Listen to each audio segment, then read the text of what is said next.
Paul Matchett, in the cold light of day, you start the day in race number 3. Good morning, Andrew. Light of day. Her first run out of the maiden, she ran a nice 4th the other day. And she's quite a useful filly, and I expect her to run a decent race, finish in the first 4. Now, the market seems to think that she's one of the ones to beat. Yeah, she's up there in the betting. I'm not. I think also maybe Mike de Kock's got a horse that could be favoured, or I could be favoured. I'm not sure. I haven't had a look yet, but I suppose she's in with a winning chance. And then in the 5th race, you've got Tyrus Express, who's not exactly a 2-year-old. Yeah, look, he's a bit long on the tooth, but he had a long rest, and he's had a couple of runs to get fit. So he's heading that way. He's dropped a lot on the merit ratings. So we're just expecting to see some improvement. If that doesn't happen, then we'll have to send him show jumping. Well, we saw that on Saturday. Sean Terry had an older horse called Constable who's come down in the ratings, and he ran really, really well.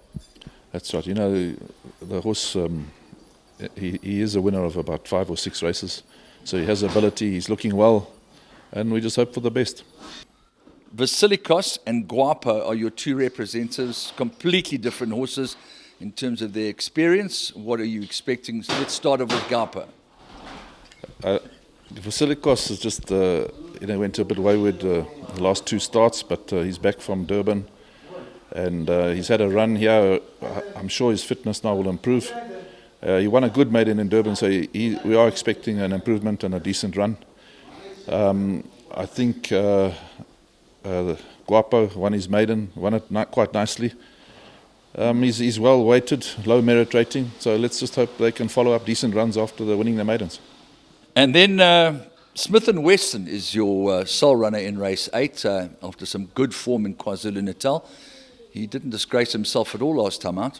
Yeah, Smith & Wesson won a nice race in Durban, Andrew, and then followed it up with a good... It seems like they're using a Smith & Wesson.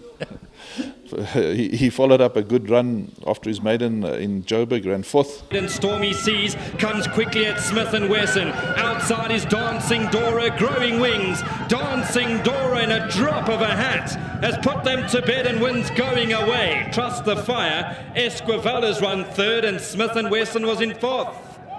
So we're hoping if he runs the same again, and I'm sure he will, he's definitely within a good each-way chance.